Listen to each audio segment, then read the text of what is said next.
રાજ્યભરમાંથી અસામાજિક તત્વોને પકડી પાડવાની ઝુંબેશ હજુ પણ યથાવત છે। અમદાવાદની ઝોન 2 પોલીસનું નાઇટ કોમ્બિંગ। ઝોન 2 વિસ્તારમાં આવતા શાહપુર, રાણીપ, સાબરમતી, ચાંદખેડા વિસ્તારમાં ચેકિંગ કરવામાં આવી રહી છે। પોલીસ અધિકારીઓએ કર્યું છે બાઇક પર પેટ્રોલિંગ। તો 200 જેટલા પોલીસ કર્મીઓ દ્વારા તપાસ અને પેટ્રોલિંગ। ઝોન 2 પોલીસે કુલ 130 જેટલા ગુંડા તત્વોની યાદી તૈયાર કરી છે। આરોપીઓના ગેરકાયદેસર બાંધકામ, વીજ ચોરી કનેક્શન અંગે પણ જાણકારી મેળવાઈ રહી છે। અમે ટોટલ 130 એવા ઈસમોનું લિસ્ટ બનાવ્યું છે, જેમાં બુટલેગર, જુગાર, શરીર સંબંધી ગુનાઓ સાથે સંકળાયેલા તેમજ મિલકત સંબંધી ગુનાઓ સાથે સંકળાયેલા લોકોનું લિસ્ટ બનાવ્યું છે। અસામાજિક તત્વોના તોફાન બાદ અમદાવાદ પોલીસ એક્શનમાં આવી છે। ઝોન 4ના 7 પોલીસ સ્ટેશન દ્વારા ગુનેગારોની યાદી તૈયાર કરવામાં આવી છે। ગુનેગારોના ગેરકાયદેસર દબાણોને હટાવવાની પણ કાર્યવાહી કરવામાં આવી છે। સરદારનગરમાં બુટલેગર મંજુ ઠાકોરના ગેરકાયદેસર બાંધકામ પર બુલડોઝર ફર્યું। આગામી સમયમાં 2 કે તેથી વધુ ગંભીર ગુનાનો ઇતિહાસ ધરાવતા ગુનેગારો સામે કડક પગલાં લેવાશે। ગુનેગારોના દબાણ હટાવવાની અને જામીન રોકવાની પ્રક્રિયા હાથ ધરવામાં આવશે।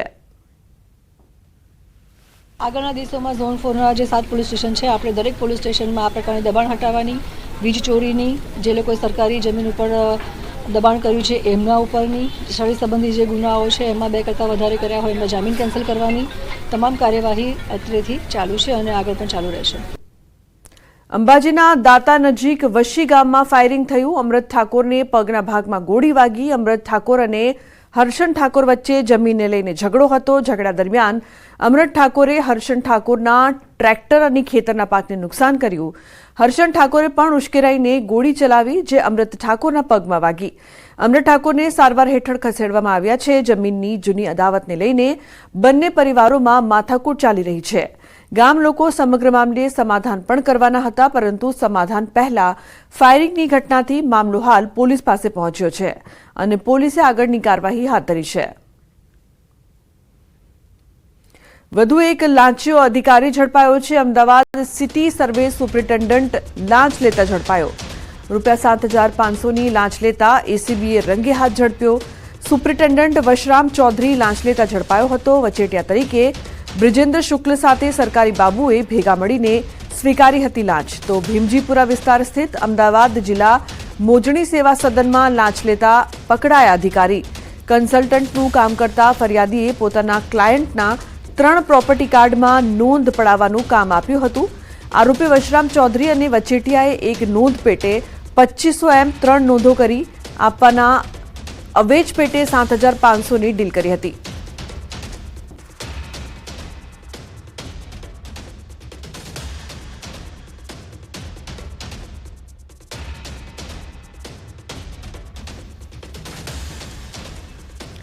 તો અનેક સવાલો ઉપસ્થિત થઈ રહ્યા છે। આ સમગ્ર ઘટના બાદ ન્યૂઝ 18 ગુજરાતીના સવાલ, લાંચિયા બાબુ જે પ્રકારથી છે, રાજ્યમાં હવે કેટલા લાંચિયા બાબુ છે, કોઈ પણ જાતનો ડર પણ નથી તેવી વારંવારની ઘટના।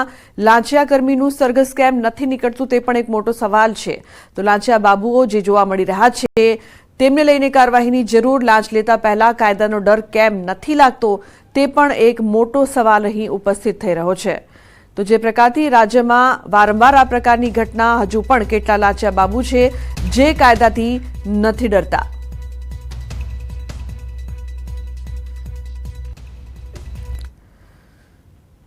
તો દ્વારકામાં પીએસઆઈનું હાર્ટ એટેકથી મોત નીપજ્યું। ટ્રાફિક શાખામાં ફરજ બજાવતા પીએસઆઈનું હાર્ટ થંભ્યું। રાત્રે ડ્યુટી પૂર્ણ કરીને સૂતા બાદ આવ્યો અટેક। પીએસઆઈ નારણ કલોત્રાનું હાર્ટ એટેકથી મોત નીપજ્યું છે। પોલીસ બેડામાં શોકની લાગણી પ્રવર્તી છે।